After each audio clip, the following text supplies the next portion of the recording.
Graça e paz, ótimo domingo a todos. Estamos felizes em poder estar entrando na casa dos irmãos mais essa manhã de domingo. Convidar cada um de vocês a estar participando conosco deste momento. Participe, louve ao Senhor aí com a sua família, com seus filhos, irmãos. Louve a Jesus. Jesus está entre nós, é um momento de comunhão. Ainda que online, é um momento de comunhão. Cante ao Senhor com alegria, com o coração rendido. Amém? Esse é o nosso convite. Jesus está entre nós. Obrigado, Senhor, por essa manhã. Obrigado por essa oportunidade. Queremos louvar e engrandecer o Teu nome, Senhor. Obrigado por esse momento. Sabemos e cremos que o Senhor está entre nós. Acreditamos na promessa que o Senhor nos deixou de que onde duas ou mais pessoas estivessem reunidas em Seu nome, o Senhor ali estaria presente. Senhor, nós queremos louvá-lo. Fica conosco nessa manhã e receba a nossa adoração, o nosso louvor, em nome de Jesus. Amém.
Sustenta, nos sustentar.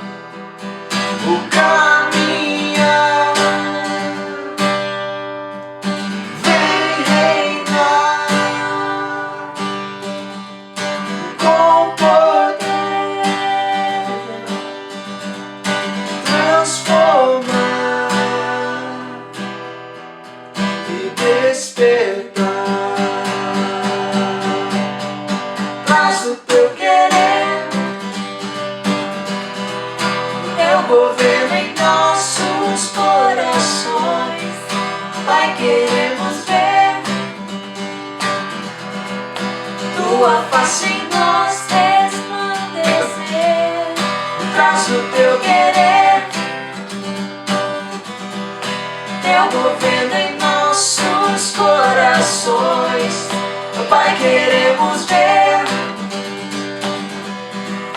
tua face em nós resplandecer.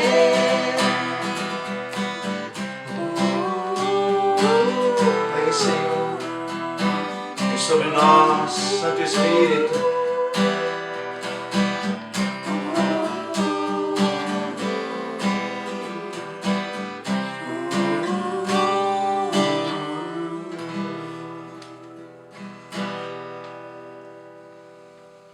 Amém, Senhor.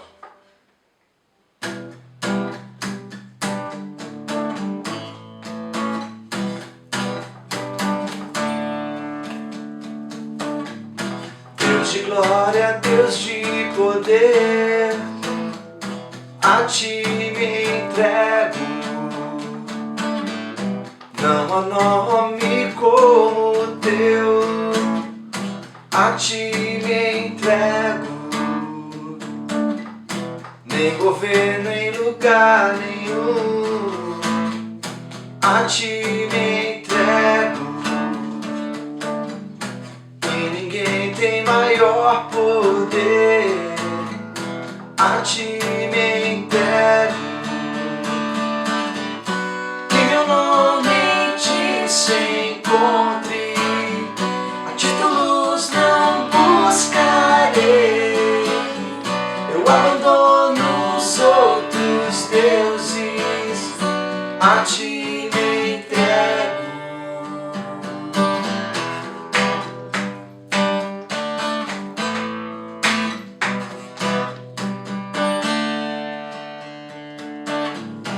Ó Cordeiro, Filho de Deus, a ti me entrego.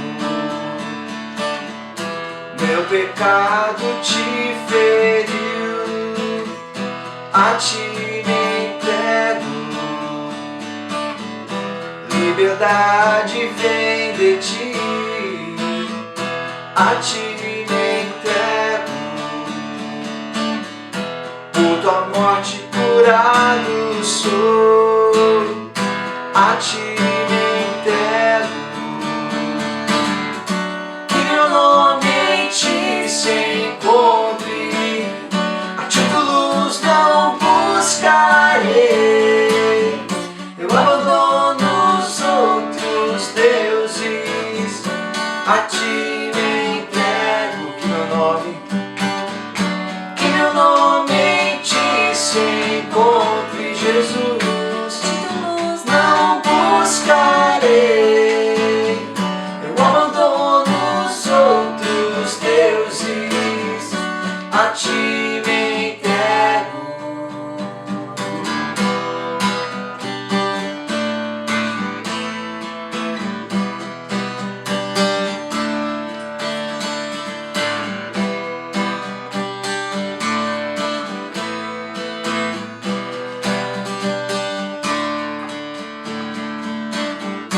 Que meu nome em ti se encontre, a títulos não buscarei.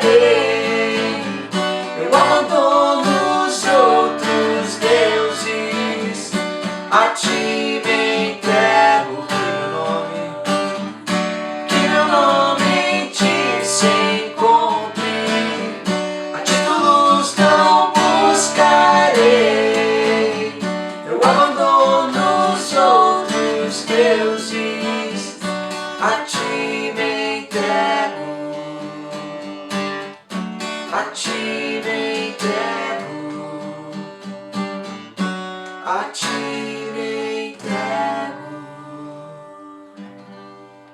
Nos entregamos a ti, Senhor, como igreja. Nos rendemos a ti. Seja Senhor nas nossas vidas, Senhor. Ó Deus, em nome de Jesus. Em nome de Jesus.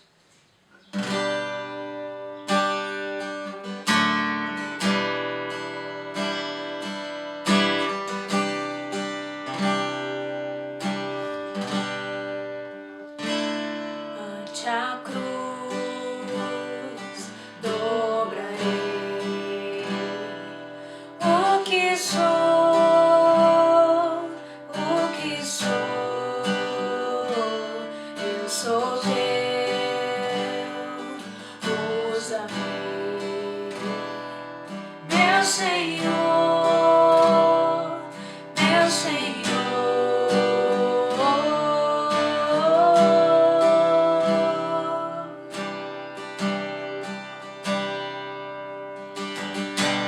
Faço o que mandar, vou sempre enviar Jesus Cristo, Mestre, pois me salvou,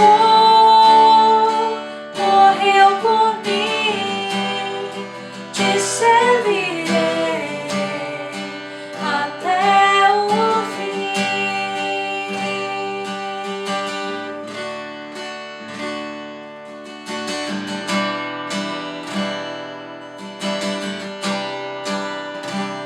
Minhas vontades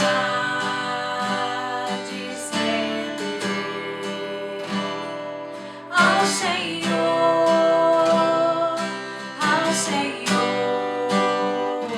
pois com seu sangue me comprou e eu sou seu, meu Senhor.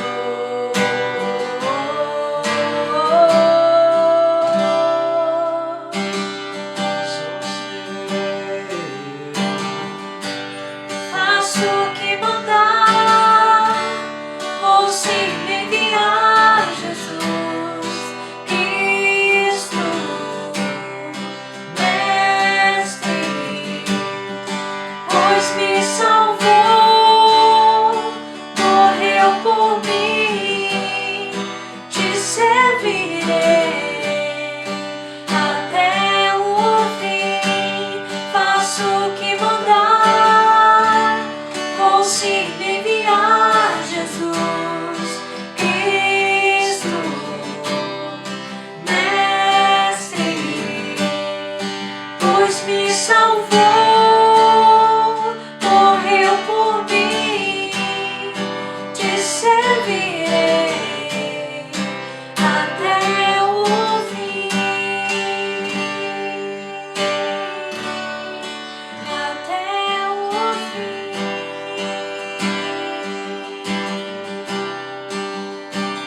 Jesus, te servirei.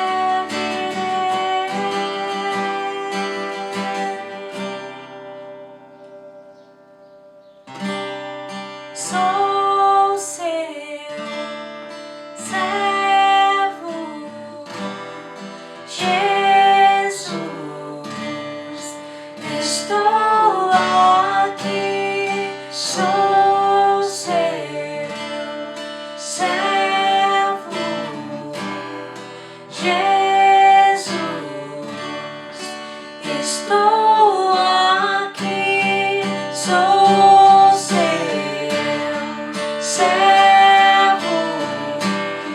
Jesus,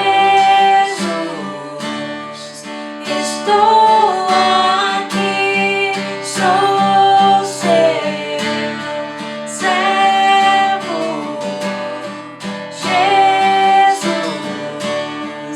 estou aqui.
Olá, gente, bom dia, tudo bem? Olá aí, igreja, povo de Deus. E hoje, a pedido do Milton, eu vim trazer uma reflexão para conversar justamente sobre isso, sobre responsabilidades do povo de Deus. E eu queria falar um pouquinho sobre misericórdia e generosidade. E nós vamos fazer essa reflexão a partir da parábola do bom samaritano, parábola bem conhecida por nós. E aí, se você quiser e se você puder, eu queria te convidar a abrir em Lucas 10, no versículo 25, tá bom? Eu vou compartilhando com vocês, consultando a Bíblia, consultando a minha colinha aqui do lado também, para não ficar refém da memória.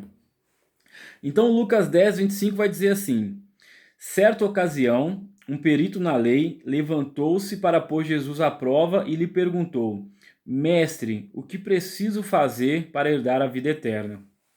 Então começa aqui um diálogo entre o perito na lei, um religioso, e Jesus. Lembrando que esses religiosos mencionados no Novo Testamento, eles estavam a todo tempo tentando pegar Jesus, surpreender Jesus. E entre outras coisas, eles faziam essas perguntas capciosas. Então, essa pergunta de herdar a vida eterna, a salvação, nesse momento, não fazia muito sentido. Não havia ali uma boa intenção daquele homem.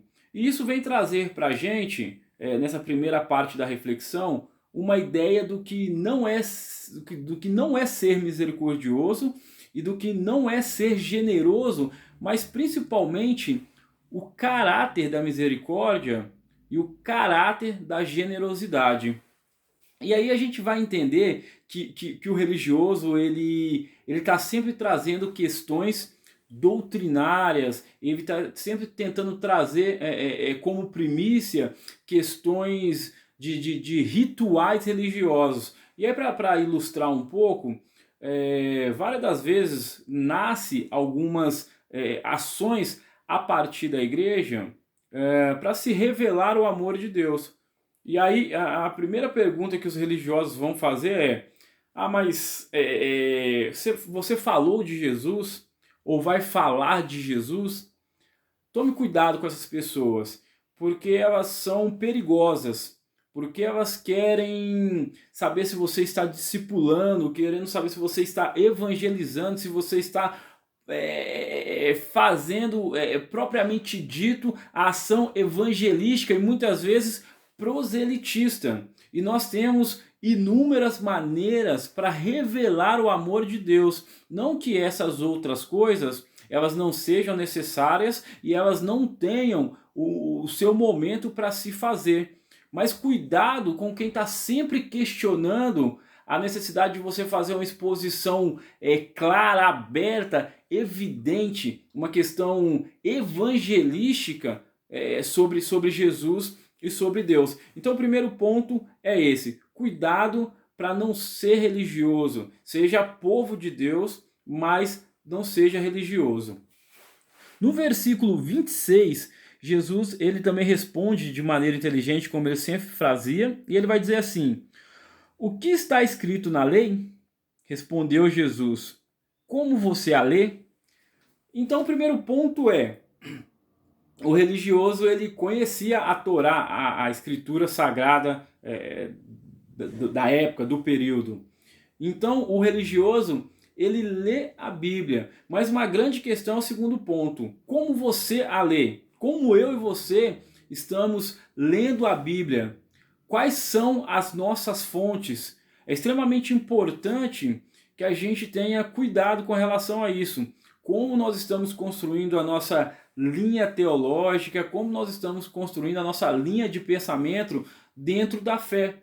Porque isso vai nos ajudar a entender de que forma nós podemos manifestar justiça, de que forma nós podemos manifestar misericórdia sem sermos religiosos. Então esse é um segundo ponto. De que forma você está lendo a sua Bíblia? Quais são as suas fontes? Então grave isso com você. Terceiro ponto, estou tentando ser prático e objetivo, o menos prolixo possível, que é um desafio. Mas a minha expectativa é que o Espírito Santo possa iluminar os nossos corações e quando terminar esse tempo aqui, pouco, mas que seja intenso e que Deus possa fazer algo no meu e no seu coração, tá bom? Versículo 27. Ele respondeu, no caso o religioso: ame o Senhor seu Deus de todo o seu coração, de toda a sua alma, de todas as suas forças, de todo o seu entendimento, e ame o seu próximo como a si mesmo.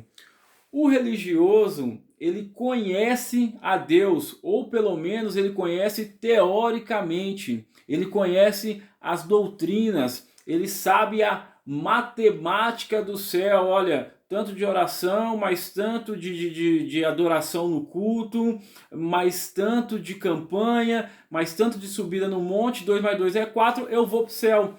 E Deus não funciona assim. Ninguém explica Deus, pelo menos na sua magnitude. A gente não consegue entender a relação com Deus, não é assim. E dentro do contexto bíblico, dentro do perfil desse grupo de pessoas religiosas, os escribas, os fariseus, na forma que eles vão se comportando na narrativa bíblica, a gente vem entender aqui que eles são pessoas que conhecem muito a lei, mas eles têm dificuldades na aplicação na vida prática deles e por isso se tornam hipócritas. Ou seja, conhecer a Bíblia, mas não ter amor é um perigo. A Bíblia nas mãos erradas é um perigo. Essa semana eu vi um post de um pastor e teólogo que eu gosto e acompanho, que é o Antônio Carlos Costa, da Igreja Presbiteriana da Barra, do Rio de Janeiro. E ele postou assim: Caim acreditava em Deus. Ponto. Fé sem amor mata. Ponto. E é justamente isso que está acontecendo aqui. Aquele homem, ele crê em Deus, ele crê no amor a Deus e crê no amor ao próximo. Mas na relação que ele estava tendo com Jesus e na conversa, ficava muito claro que esse amor era um amor verbalizado, mas não era um amor praticado. Ou seja, cuidado para não falar em nome de Deus palavras sem amor, palavras vazias, seguindo o conselho do apóstolo Paulo. Sem amor, de nada valerá. De nada valerá doar seus bens aos pobres, morrer queimado como Marte. Nada valerá se não houver amor, entre outras coisas. Então, o amor é a premissa e acredito eu que o começo e o fim da relação com Deus. Então, se nós lemos a Bíblia, se nós temos pastores, mentores, fontes nas quais nós somos alimentados, entendemos de forma teórica, mas não compreendemos isso de forma transcendental, isso não é intrínseca, nós não passamos por uma experiência verdadeira de conversão, isso pode nos fazer um mal tremendo e fazer mal ao outro. Ao invés de amarmos o próximo, nós vamos estar a todo momento atacando, degladiando e machucando o outro. Fé sem amor mata. Versículo 28. Disse Jesus: você respondeu corretamente. Faça isso e viverá. E aqui é engraçado porque parece que Jesus está dizendo assim, olha, é isso mesmo, né? Faça isso e viverá. Mas o que Jesus está dizendo para ele? Olha, você conhece, você sabe o que é para fazer, mas você não está fazendo. Então faça isso e viverá. É simples assim. Ame a Deus de todo o seu coração, de todo o seu entendimento, de toda a sua alma e ame ao próximo como a ti mesmo. Faça isso e viverá. Então, a gente precisa seguir esse caminho, o caminho do amor. Jesus está dizendo, olha, o caminho é o amor, mas esse amor, ele precisa ser praticado, muito mais que verbalizado. Então, Jesus ele já deixa um caminho pronto para a gente. A grande questão agora é como que a gente vai seguir por esse caminho, como que a gente não vai fazer com que esse pseudo-amor ele não seja muito mais uma manifestação religiosa da nossa parte, e sim um amor verdadeiro com raízes motivacionais corretas. Versículo 29. Mas ele, querendo justificar-se, perguntou a Jesus: e quem é o meu próximo?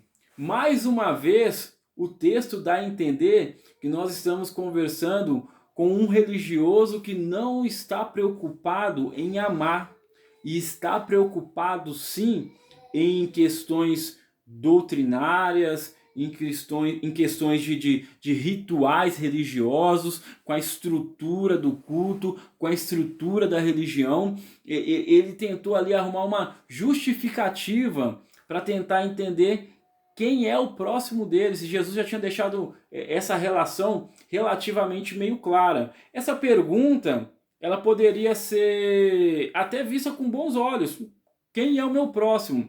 Se quem estivesse fazendo essa pergunta fosse uma pessoa bem intencionada em ajudar o próximo, que não era o caso desse religioso.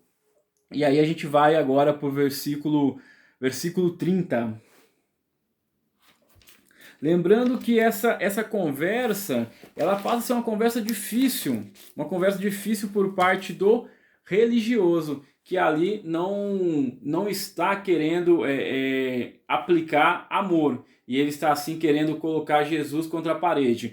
E no versículo 30, Jesus vai dizer assim, olha: em resposta disse Jesus: um homem descia de Jerusalém para Jericó, quando caiu nas mãos de assaltantes.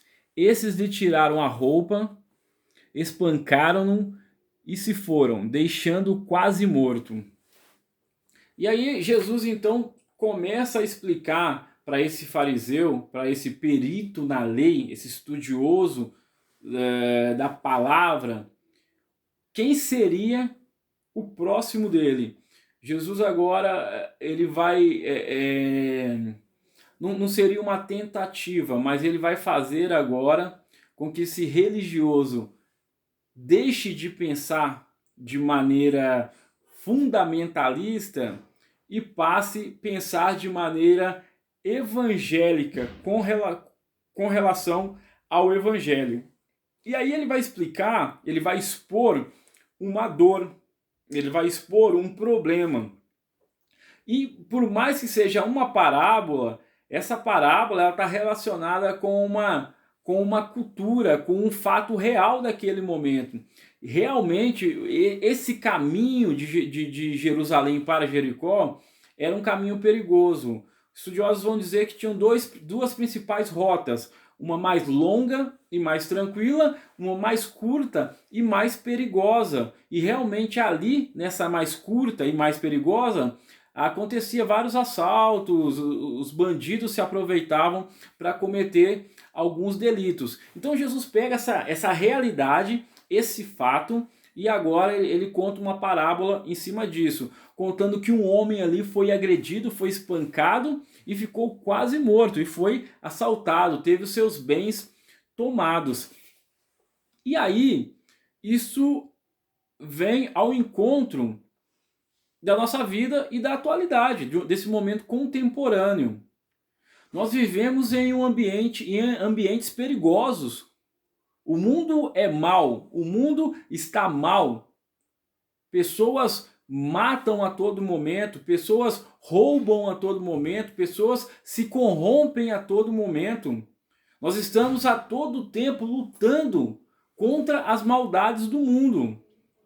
Só que a grande questão é, quando nós nos deparamos com injustiças, quando nós nos deparamos com maldades, quando nós nos deparamos com qualquer tipo de afronta ao caráter de Deus, nós não necessariamente não nos colocamos num lugar de autoproteção.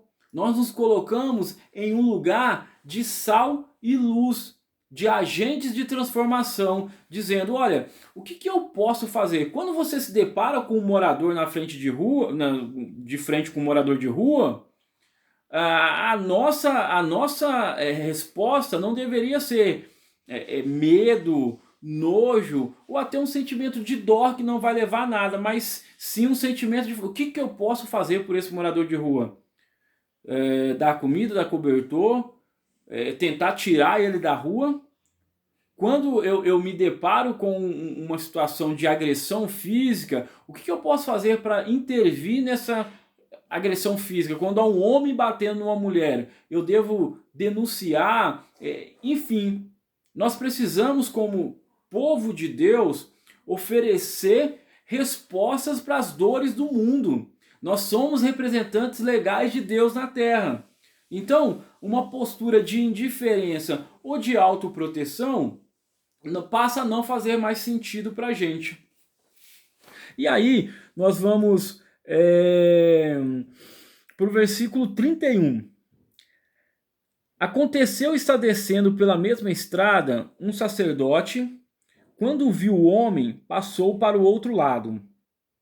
E assim também um levita. Quando chegou ao lugar e o viu, passou para o outro lado. Então eu fiz os dois versículos, o 31 e o 32. E aí a gente vai olhar que tem duas pessoas que fazem parte do clã religioso. O sacerdote e o levita, pessoas que estavam à frente do culto, à frente da celebração. Essas pessoas, elas estão saindo do culto, estão saindo de Jerusalém para Jericó, elas veem um homem caído ali e elas não atendem, elas mudam de calçada. E esse é o ponto-chave da nossa reflexão, porque até então a gente entende que houve uma negligência daqueles homens com aquele cara que tinha sido espancado e precisava de ajuda. E realmente houve. E há aí uma crítica em cima deles e uma crítica em cima dos religiosos de maneira geral. Principalmente os cristãos, principalmente os evangélicos, no que diz respeito a mim e a você, que fazemos parte desse grupo. Por quê? Porque nós estamos na igreja, levantamos a mão, cantamos, sabemos o momento de levantar a mão, de falar amém, de falar glória a Deus, a hora de abraçar o irmão, conhecemos toda a doutrina, o mecanismo, conhecemos Deus de maneira teórica, falamos de amor, mas quando saímos desse ambiente, a nossa vida parece não encontrar encaixe com aquilo que foi manifestado no culto. Só que nesse momento talvez eu vou ser o advogado desses dois homens, porque eles estavam à frente do culto e na cultura judaica esses homens, se eles tocassem em alguém morto, e a Bíblia vai dizendo que ele estava quase morto, ou em sangue, eles se tornavam impuros. E eles então teriam que passar pelo período de purificação para depois voltar às suas atividades religiosas.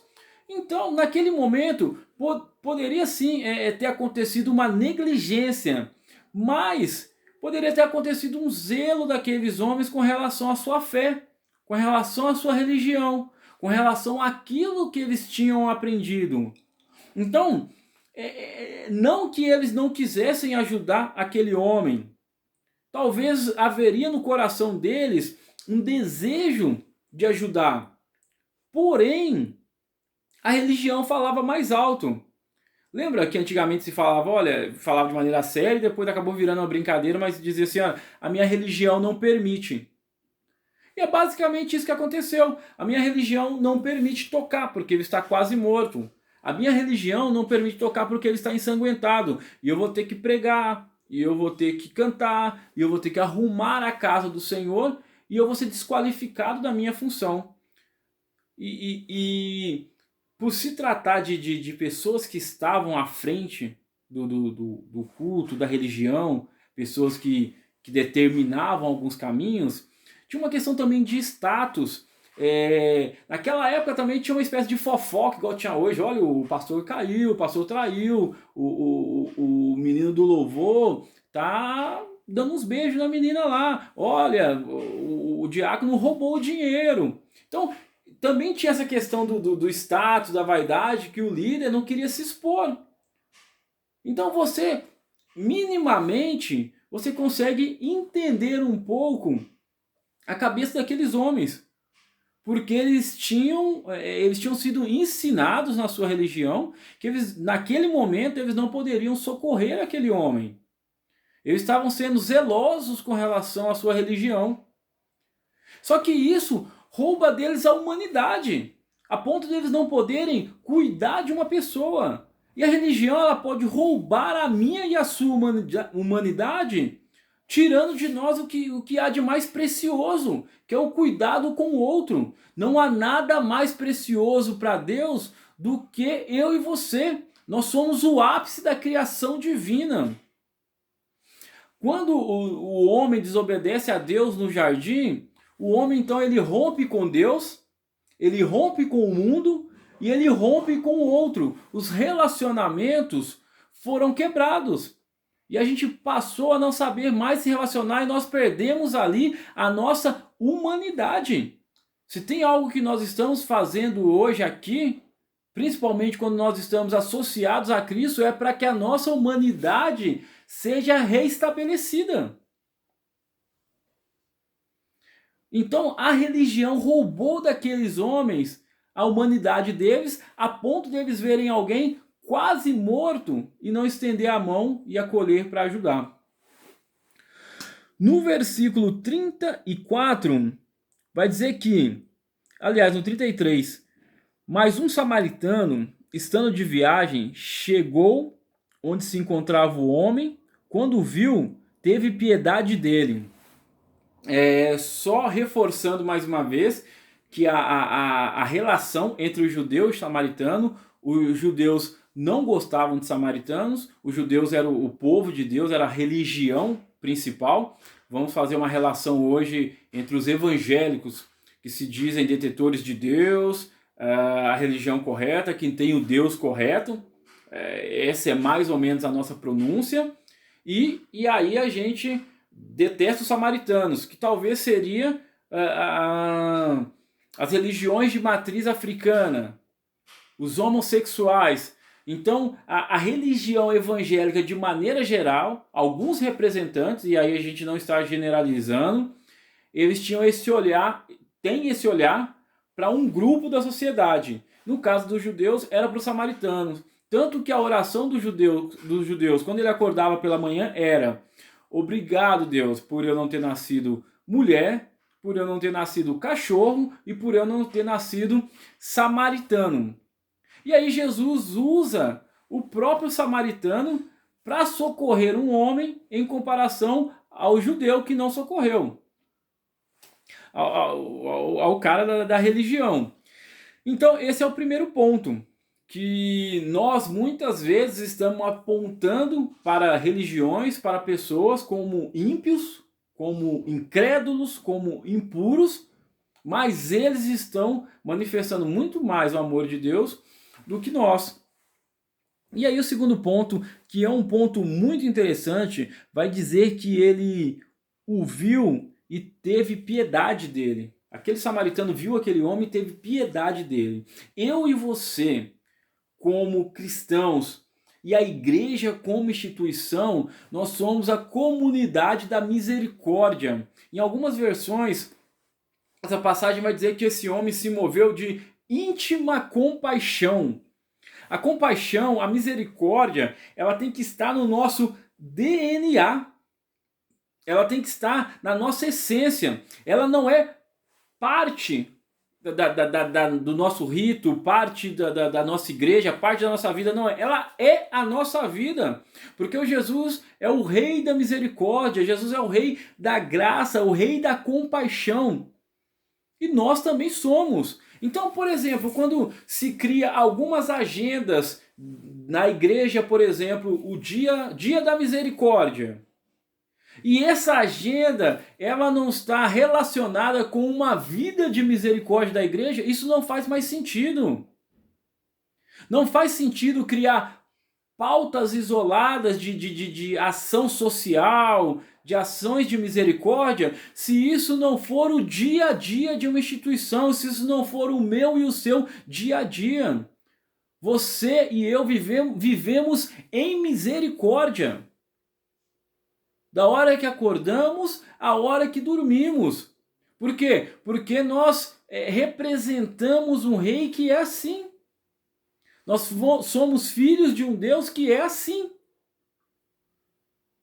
Então, ter pautas isoladas de justiça e misericórdia que não estão relacionados com toda uma vida de misericórdia é uma hipocrisia. Nós precisamos nos mover de íntima compaixão por aqueles que precisam de ajuda, que precisam de socorro, que precisam de apoio, seja ele quem for. No versículo 34 vai dizer que esse homem aproximou-se, enfaixou-lhe as feridas, derramou nela vinho e óleo, depois colocou o homem sobre o seu próprio animal, levou para uma hospedaria e cuidou dele. No dia seguinte, deu 2 denários ao hospedeiro e disse: cuide dele, quando eu voltar, lhe pagarei todas as despesas que você tiver.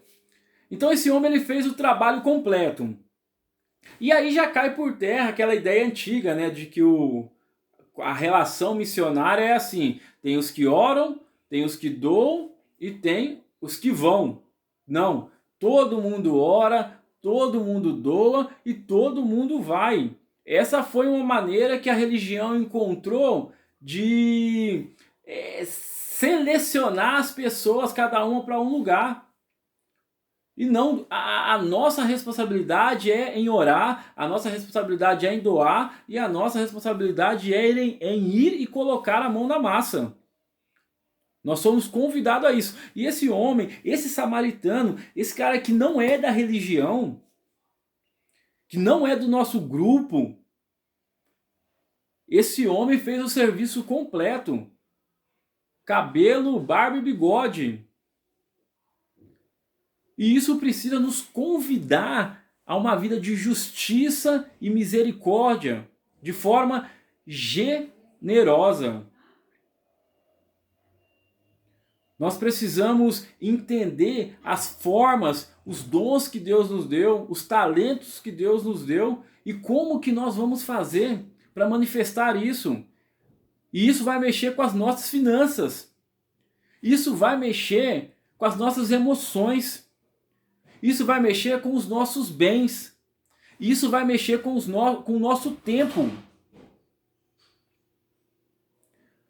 A nossa vida de justiça e misericórdia, ela passa a comprometer áreas da nossa vida. Porque senão, a gente trabalha igual um louco, ganha dinheiro, doa 10% do dízimo na igreja, faz aquela continha para ver o que é o 10%, e se der, dá uma cesta básica. E aí acha que a gente está fazendo misericórdia, que a gente está manifestando justiça. E não, nós estamos sendo religiosos somente. Porque não está mexendo com a nossa estrutura de vida, não está nos tirando de uma zona de conforto. Vai dizer que ele colocou o homem no seu próprio animal. Talvez em algum momento você vai ter que pegar um morador de rua, talvez defecado, colocar ele no seu carro, levar ele para sua casa, dar banho nele, dar comida para ele, para de manhã mandar ele embora. Ou quem sabe ele passar a morar com você. São fases, são processos. Mas nós, como povo de Deus, a justiça e a misericórdia generosa, ela está no nosso DNA. Ela tem que estar exalando de nós. E isso vai nos cobrar. E isso vai tirar de nós tempo, vai tirar de nós dinheiro, vai tirar de nós parte dos nossos bens. Não podemos ter uma vida com fim nós mesmos. Não podemos ter uma instituição em si mesmada, com fim em si mesma, que só pensa nos benefícios dos seus membros. Não podemos ter uma vida que o fim dela é para nós, para nossa família, que não atinge mais ninguém. Precisamos fazer uma reflexão séria e profunda de como estamos representando a Cristo a partir da justiça e a partir da misericórdia.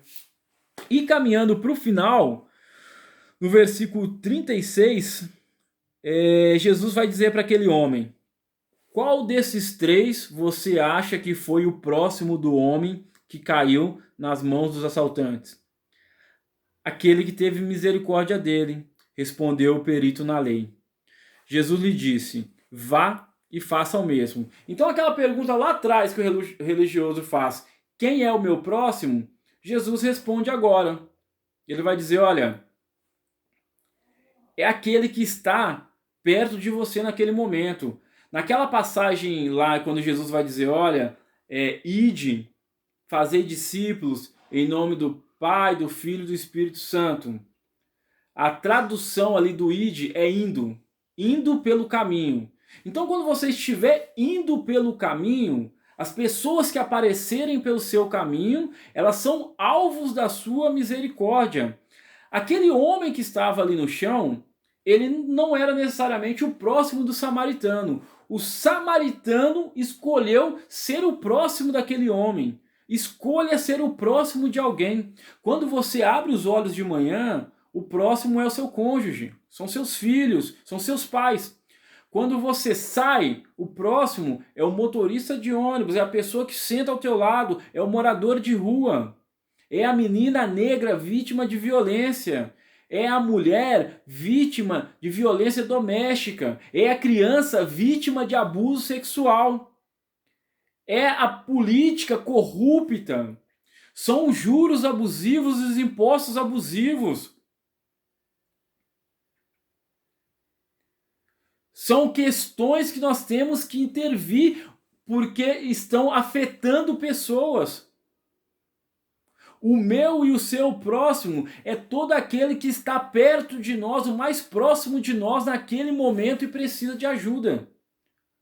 E não tem a ver necessariamente com uma questão geográfica, com um deslocamento geográfico. E sim com uma questão presencial de quem está perto de você agora e precisa da sua ajuda. Então nós precisamos ficar atentos a isso. A quem é o nosso próximo e agir com responsabilidade com ele. Como disse Jesus, vá e faça o mesmo. Que mesmo? O mesmo que foi feito pelo homem samaritano. Não seja um religioso. Seja alguém que doa. Seja alguém que se doa. Na expectativa de que haja transformação. Na expectativa de que a justiça do reino seja manifestada. Amém? Eu vou ficando por aqui. Queria agradecer por chegar até você através desse vídeo, agradecer por você ter ouvido, e a minha oração é para que o Espírito Santo de Deus possa fazer com que essas palavras gerem vida no seu coração, gerem vida na sua vida e que a sua vida possa gerar vida na vida de outras pessoas. Amém? Muito obrigado, um grande abraço.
Amém.